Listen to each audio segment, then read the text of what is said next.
Making up the floor level here with some small pieces of ply stuck down with some Sikaflex EBT Plus, just to make sure that the level at the back there in that checker plate section is the same height as the main ply floor.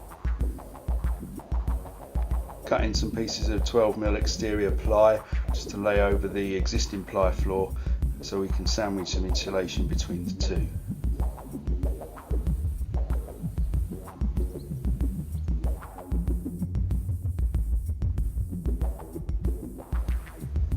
There's the bubble insulation, foil wrapped, stapled down onto the original plywood floor, and the plywood sections that I put in to raise the floor. Left a hole here so I can access the fill tank sender.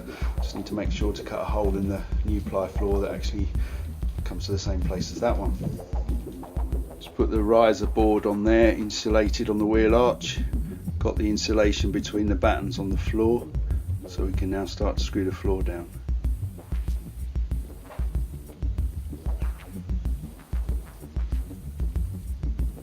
Use these gutter bolts through the wheel arch.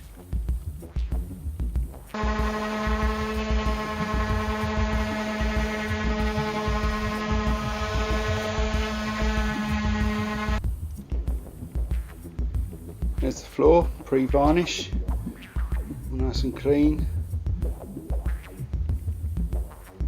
And there's the varnish.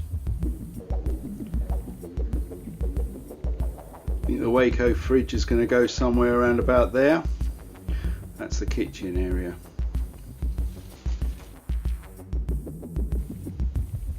There's the new floor with the first coat of varnish.